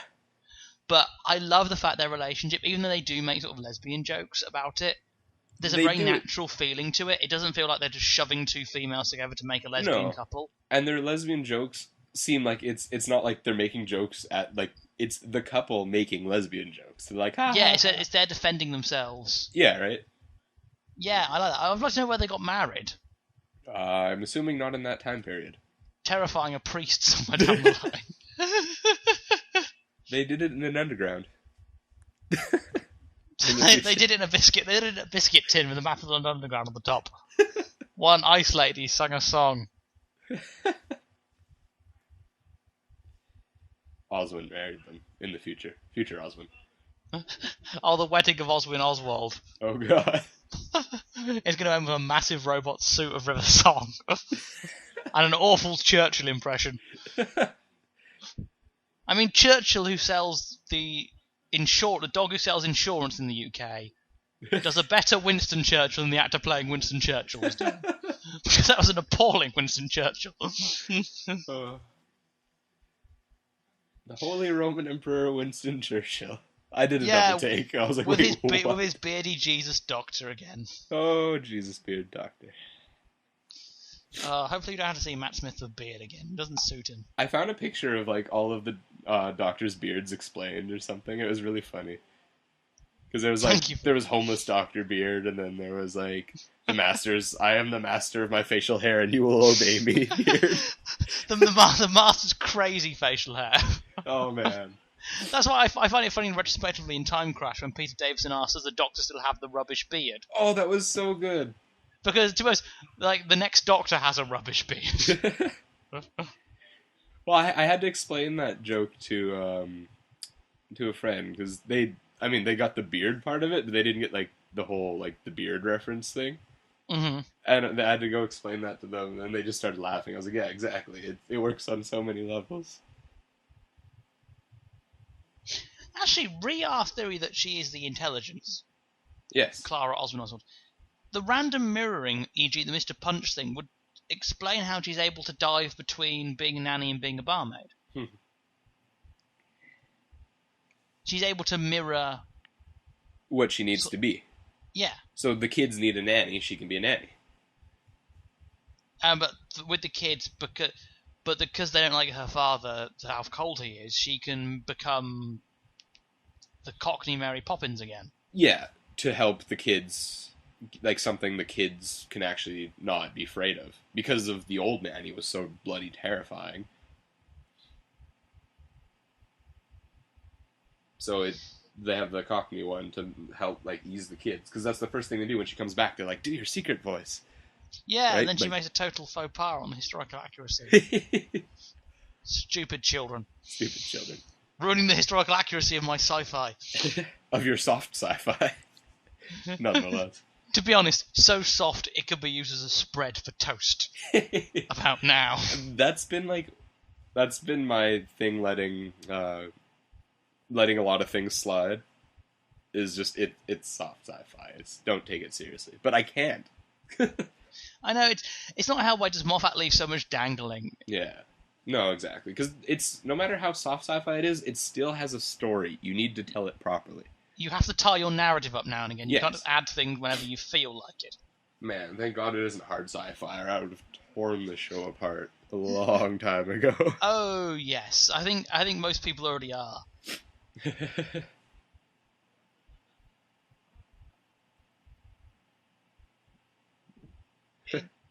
I just want things to be resolved at some point. Yes. We're sitting on too many interesting things that he just won't close. We're getting to the point I was at, sort of like after Lost season 4, where it was like there is no way the writers can ever resolve any of this. I might as well. I actually stopped watching Lost like a couple of seasons before it ended because I got to the point of knowing that the writers will never resolve all of this. So to be honest, whatever I can think of as a way of acceptably explaining it will be a better payoff for me than the one the writers are going to do. Yeah, no, exactly. Write your own fan fiction and close the story. Yeah, because at least then I've had to wrap up some of the blooming issues. Ugh. It was all the Doctor. Probably. War games. It was all River Song ruining things. It's the warlords or whatever they were, just messing with everybody, making them fight each other. It was Captain Kirk. It was Captain Kirk with the Doctor on his shoulders to make Doctor Kirk. They combine together like Voltron. Oh God. No. Then like Mr. Spock goes under the one leg, and Batman goes under the other. Oh, this is just terrible. That means he's Mr. Dr. Kirkman. Are you typing that out for future use? No. I'm so making that into a comic. You should totally draw. I wish I could art. That would have been drawing. Make that into a comic and then get sued by like 5 different people for breach of copyright. That was put Harry Potter on the top as well, just to annoy a nice even number of lawyers. If I'm going to get sued, at least Bob do it by an even number.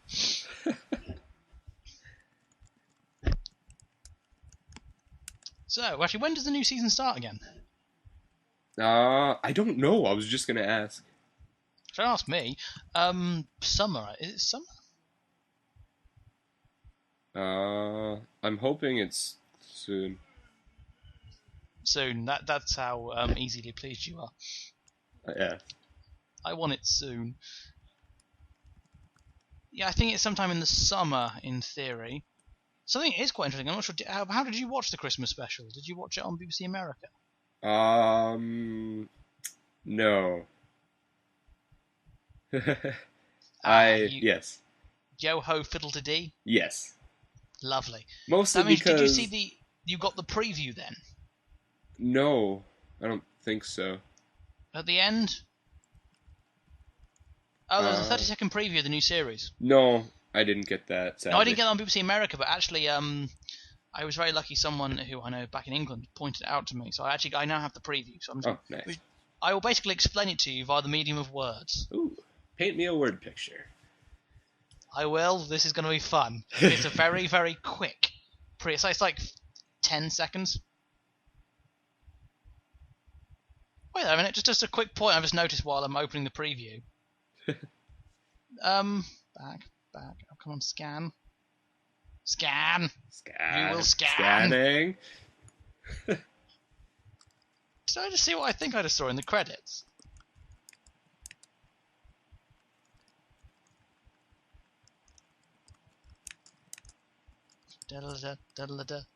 Just think of something amusing while I check this.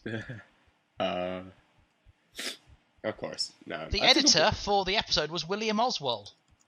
What? The editor for the episode was William Oswald. That's how she can come back every episode. She's the daughter of the editor. Oh, God. How about the most meta finale? Oh, God. She's the daughter of the editor. No. That would be fantastic. If you're watching Mr. Moffat, I want that to be the ending for everything. You just cut to the editor just editing everything together. And the editor is William Hartnell. Oh, God. With Peter Davidson sat on his shoulders. To form Peter Hartnell. And the editing suite is in a gravel quarry in Wales. So the entire cast is related. It just becomes a whole Jenny and the Doctor. Jenny being the Doctor. Everyone is a Time Lord. There's a Dalek like spinning around with scissors. Reproduce. BBC Three. Oh, God. Right, preview. Yes. Coming soon. So what do we have? We have the Doctor on a ship with Clara and a man who has a very, very silly beard. Is it the Doctor? So we can expect... No, it's a silly beard man. Yeah. He's wearing like armor gear. So we're going to have an episode on a submarine. Ooh. Yes. The Doctor with very strange metal on his face.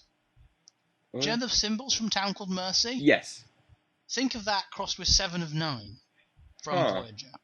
You don't think of 7 of 9. No one should have to think of 7 of 9. She's awful. But yeah, on one side of his face with 3 children. So, Cyborg Doctor. This is going to be like when they released Batman Forever and they released all like the extra toys with like Safari Batman, Aqua Batman.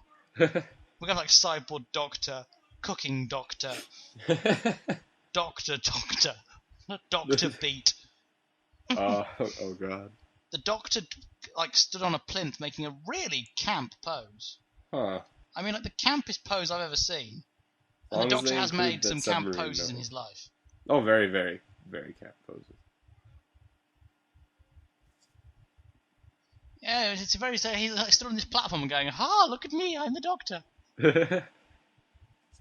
And he's like very Tom Baker-ish, actually, the pose. Now I look at it more. Is there a scarf on there? That's it. Everybody's Tom Baker. Even the Daleks are Tom Baker. Oh, God. But of course, in that scene, he also has the very strange look of the metal on his face again. So I'm wondering, are we going to see Robot Doctor? Ooh. Note the waistcoat and the sort of chain are now becoming permanent from the looks of things. Ah, I like that. I liked his style, the Victorian Doctor. Yeah, but he's not going to keep the hat from the looks of things. Oh. Then again, that still makes the Victorian values question even more right?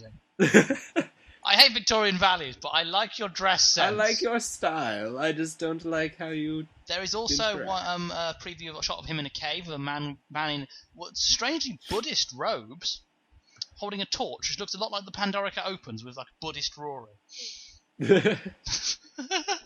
Oh, God. He's now the last Dalai Lama as opposed to the last Centurion. I was going to make a reincarnation joke, but... Everybody is secretly roaring. That'll be the 50th anniversary. It turns out that Rory regenerated into Rose. Oh, God, no. It'll be like the Curse of Fatal Death. Oh, no. The Doctor grows breasts.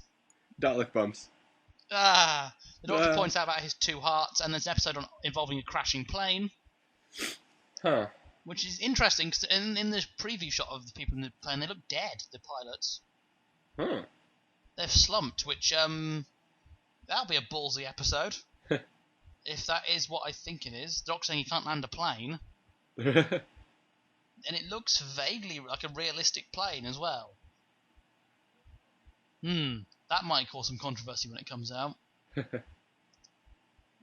There's also one of Oswin. It definitely, from all the preview shots, they're all modern Oswin. And based on sort of the difference in setting, I presume we are just going to have modern Oswin in the TARDIS. Holding candles, walking around a spooky house, much like the Peg Dolls episode from last season. I love that. Was actually one of the most disappointing episodes to me. That was. It could have been really, really, really good. I love that the whole concept of the Peg Dolls was really, really awesome. Yeah, and then they just didn't do anything with it. Yeah, Moffat and your silly filler episodes. Moffat. There's also the Doctor and Clara on a motorbike, which everyone has seen the preview shots for that. A time-traveling motorbike? I don't know, but there's one slight problem with the preview shot, is that you can see the Land Rover with the camera sticking out the back in front of him in the reflection in the Doctor's helmet. It's like blindingly obvious as well. It's like probably I'm the only one who cares that you can see the reflections. I care. The crew member responsible for polishing the Doctor's helmet was far too dedicated. But yeah, they're going across London Bridge, running through a green spaceship with a slightly different-looking Clara with longer hair. Ooh, older Clara? She looks a bit older, but it's kind of hard to tell whether it's just not modern Clara with wet hair and a different outfit. Hmm. They all look about the same, though. So I don't think we're going to be getting any sort of major... We might get sort of older and younger, but I don't think we're going to get any sort of like fun jumps like 20s Clara, Victorian Clara. Which is a pity, that'd be kind of cool. So, well, I mean, that'd be interesting if he never actually picked her up as a companion. And just, whatchamacallit, and just, like, he picks her up in the time period every time. Yeah, maybe. I don't know. Based on the settings, it seems that we're going to have a lot of this one version of Clara, and then maybe a second. Again, maybe, this is from me scanning through the preview at very slow speeds a couple of times, because there's only a few maybe shots she each. learns to not be as much of a Rory as Rory, and stop dying every 5 minutes. Maybe. That'd be fun. Because then, actually, I think that one shot of the Lucky Drawings actually is different from Clara. It might actually be someone else. She just looks very Clara-like. Could be. And then there's a Doctor doing his traditional "Where do you want to go? What do you want to see?" And there's a man who looks like he might be a Ghostbuster. Ooh. Complete with a silly brown coat. And there's an army scene with Clara in an army uniform. Ah. Could she be in River Song's unit? Oh, God, Remember no. that unit River Song was with for one episode? Because Moffat certainly doesn't. Like that army that randomly lets River Song join. Well, She's killed. it wasn't random. They pulled her out because they needed her. I don't know. They kind of half explained it. No one ever explains any of this. Yeah, you got the average sort of running in the TARDIS shot. There's a scene of the Doctor in sort of like a bazaar kind of thing with Clara. The army the army has a midget. And also, there's a Cenarian like a Jax shooting at the camera. Ooh. As you do. And Madame Vastra is also in the preview. So we're going to get to see more Madame Vastra. I hope so. I like her. I would love a spin-off between Madame Vastra, Jax, and her wife. Yeah, I wouldn't be surprised if they were if they did like a small spin-off or something. There was a rumor of it, but the rumor doesn't sound very promising. No, even a miniseries would be good. Like give us like 2 or 3 episodes of just like those shorts, like the Pond Life or whatever. A couple of those would be fine. Well, I think the thing is, the only current spin-off slot left would be a replacement for the Sarah Jane Adventures. Yeah. And that would be iffy. I mean, it's not like... okay, I feel really dark, but it's not like she's around anymore. Yeah, well, my point isn't that actually they're replacing Sarah Jane, it's the fact that lesbian couple on BBC Kids TV. Yeah. Would probably cause a bit of a hoo-ha. That, and I think she's, as a character, is too dark for sort of kids' TV. Yeah, we've already implied she eats people. No. I think the reason we probably won't see the spin-off is because people will presume it's too close to Sherlock. Yes, because... Victorian detective series. Oh, she is Sherlock. Effectively, yeah. I think that's why you won't see it. It's a pity, because I would love to see it. It'd be a lot of fun. There's also Oswald running away, and 2 new sets of aliens. Ooh. One of which have mouth-breathy things, which is always nice to see. Like the, what are they called? Gel? They have sort of Bane, They look like a combination between those things from Star Wars and Bane. They're not the fish guys, are they? Because they were in that... have weird triangular mouths? No, they had like lava lamp looking things stuck to their mouths, how they breathe. Might be the fish people. Because, with, that was the episode with Jenny. With the daughter, Jenny. No, it's not the fish people. Okay. They do look fishy. There's also another alien, which is basically a slender man wearing a top hat with black lipstick. Even though the Silents are basically Slendermen. Yes. Well, the Silents are more a reference to sort of the Men in Black theories, weren't they? as opposed to Slenders. Yeah. Good old Slendy. We should play Slender at some point. Oh man, totally down for that. I watched Marble Hornets all the way through, and I found it one of the most hilarious series I've ever seen in my life. There you go. We should do a podcast on Marble Hornets at some point. I'm just not afraid of video games, so it's always fun. Marble Hornets was fun. It's kind of funny because after the black things with the black lipstick, it cuts to a picture of an old woman. Huh. Most terrifying thing in the universe, ladies and gentlemen. An old lady. A pensioner. Old age. The Doctor's ultimate enemy. Time. There's also a ghost. There's also newer Cybermen again. Oh, they redesigned them again? Yeah, and they've now got a big spiky mace thing. The hell? And they chase Clara, and there's also sort of another Victorian character who looks like something from The Exorcist. Huh. Men in funny goggles, the TARDIS exploding, monster with a penis. Pun? A penis? His head looks very penis-like. Ah. Also, then there is a picture of Clara with "Run, you clever boy, and remember" on it, and a man pointing out saying, "Is this the one?" But note, it's a picture of Clara in Victorian gear. Ah. They call her the one that's twice dead. We then see another shot of Oswin, who is on a laptop this time, again looking particularly modern. Ooh.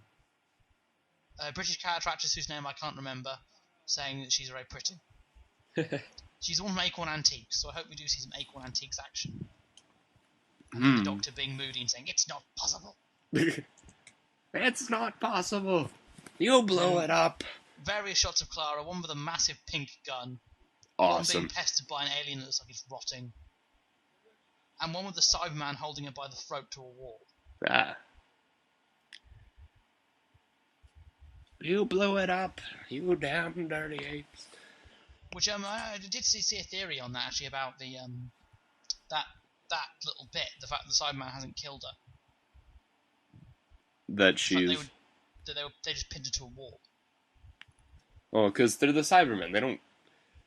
They take too long to kill important people. And you can kill them with love. Also, what bothered me about the end of that episode was they did that again. Even though this time it made more sense. This time I think it was much better done. Yes. It was still the same cop-out that bugged me, but they presented it in a way more, realistic way, because she can melt everything if she melts hard enough. Because apparently she controls them. Yeah, and also the fact that she was dying, she didn't have the energy to leech off anymore. Yeah, exactly. But then I was laughing the whole time. Apparently it was raining tears. Mm-hmm. Because I was just laughing at all their crops are going to die. Yeah. Well, she single-handedly wiped out England. Depends how localized it was, because actually, technically, it means that no one's driveway will be salty tomorrow morning. Like, no one's driveway will be icy after the snow. Yeah, that's true, but that would kind of destroy your land. Clara Oswald does not care for your agriculture. Agriculture? Agriculture. The Dalek Minister for Agriculture will come down and go, "Tat, tat. Irrigate? Our subsidy will have to be cut. I will return to the EU Chamber of Commerce. I will make a white paper and present it to the House." Oh, so much fun with the Dalek Parliament. Why? Out of all of the government types, would they have a parliament now? It's probably better than Dalek communism. Aren't they? Actually, they sort of are communist, aren't they? They're all exactly the same. They have no names. They do nothing. They're the perfect communists. That's sort of mega communism. Space Actually, no, it's not, because communism is sort of the fight of the proletariat against the bourgeoisie. So the Daleks don't technically have to fight.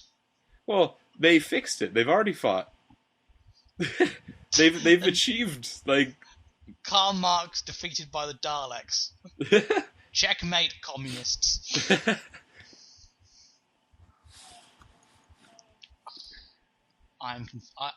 Son, I am disappointed. I am just Dalek Parliament. Do you know that they do children's UN and that kind of thing? Yes. Junior Chamber of Commerce. Oh yeah. Can we please set up Junior Dalek Parliament? I've done that. I was Minister of Health. It was not fun. How many people died when you were Minister of Health? Surprisingly, nobody. How much money did you plow into making Project Archangel? I would have a lot if I would have thought of that back then. Moffat came back in time and hit you with a bat until you forgot. Yes. You will not remember my plans. Also, if you look to the left, you'll be able to see the topic, which we were on 30 minutes ago. I don't think we've ever... This is the longest I've ever been on topic. Yeah, I don't think for a 30-minute episode we've talked for 2 hours now. Yes. Just in case. Oh, you know. Yeah, it was a long episode, and we have to answer the question, and the question is, when will Moffat ever get around to resolving anything? The answer to that question is never, sir. Because, yeah. That's basically it. Moffat does not resolve anything. No. I think we should wrap it up there. Yeah. Yeah, there we go. That's our ending. The episode was fun. Moffat can't resolve things. And Slenderman.